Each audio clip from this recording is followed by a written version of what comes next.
বাংলাদেশের মুক্তিকামী মানুষকে জানাই আজকের দিনে বিজয়ের শুভেচ্ছা, রক্তিম অভিবাদন।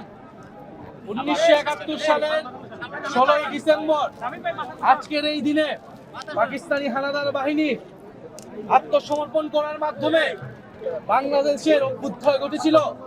স্বাধীন বাংলাদেশের মানুষেরা সাম্য, মানবিক মর্যাদা এবং সামাজিক সুবিচার নিয়ে বাঁচার সংকল্প করেছিল। বন্ধুগণ, এই ভূখণ্ডের মানুষ সাউথ টাউনে হোক আপনার স্বপ্নের আবাসন, শতভাগ রেডি প্লট, সাথে সাথেই সাফ কাবলা রেজিস্ট্রি। যুগ যুগ ধরে লড়াই করেছে স্বাধীনতার জন্য, নিজের মানবিক মর্যাদার জন্য, সার্বভৌমত্বের জন্য। 71 সালেও এরকম একটি জনযুদ্ধের মধ্যে দিয়ে আমাদেরকে যেতে হয়েছে। এই দেশের তরুণরা, এই দেশের সাধারণ মানুষ, সাধারণ কৃষক, তারা মুক্তি সংগ্রাম করেছিল। আমরা আজকের এই দিনে শ্রদ্ধার সাথে আমরা সেই সকল মুক্তিকামী মানুষদেরকে স্মরণ করি এবং আমাদের যারা শহীদ হয়েছিলেন 71-এর মুক্তিযুদ্ধে সেই সকল শহীদদেরকে স্মরণ করি, আমাদের বীরাঙ্গনাদেরকে আমরা স্মরণ করি। তাদের আত্মত্যাগের মাধ্যমে আমরা এই স্বাধীন ভূখণ্ড পেয়েছিলাম। আমরা স্বাধীন ভূখণ্ড পেলেও গত 54 বছরের ইতিহাসে আমরা দেখেছি বাংলাদেশের জনগণের সাথে বারবার প্রতারণা করা হয়েছিল। মুক্তিযুদ্ধের যে প্রতিশ্রুতি নিয়ে এই দেশ আমরা গঠন করেছিলাম, সেই দেশের আমরা বিনির্মাণ করতে পারি নাই। এদেশে না সাম্য প্রতিষ্ঠা হয়েছে, এই দেশে ফ্যাসিবাদ কায়েম করা হয়েছিল। সেই ফ্যাসিবাদের বিরুদ্ধে 2024 সালের গণ অভ্যুত্থান এবং গণবিপ্লব সংঘটিত হয়েছে। আমরা মনে করি 47 থেকে 71, 71 থেকে 24 যে ঐতিহাসিক লড়াই এই বঙ্গ জনপদের মানুষ করেছে, সেই লড়াই উদ্দেশ্যই আমরা সেই লড়াইকে ধারণ করে সামনের দিকের বাংলাদেশ আমরা বিনির্মাণ করতে চাই।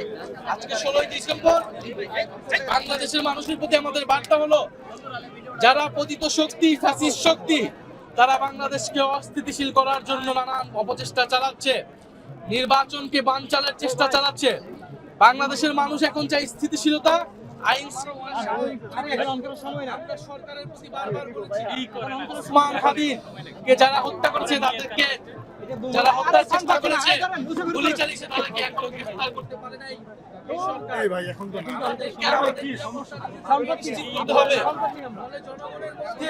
আমাদের সেই সংগঠন লাগবে। জনগণকে আমরা আবার আহ্বান জানাবো, 5ই আগস্টের পরবর্তী সময়ে আমাদের পুলিশ ছিল না, বাংলাদেশ সরকার পুলিশের উপর নির্ভরশীল করে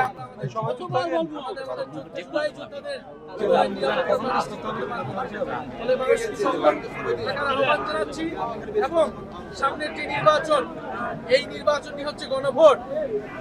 আগামী নির্বাচনে, আগামী গণভোটে সংস্কারের পক্ষে গণজোয়ার তৈরি হবে। আমরা সেই প্রত্যাশা রাখি।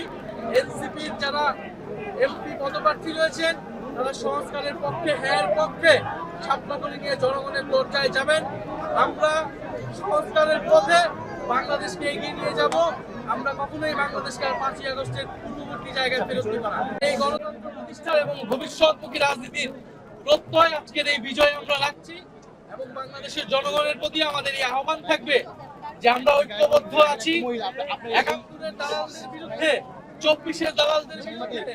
আমরা বাংলাদেশের জনগণ, বাংলাদেশের তরুণরা ঐক্যবদ্ধ আছি। সামনের বাংলাদেশ আমাদের বিজয় আসবে।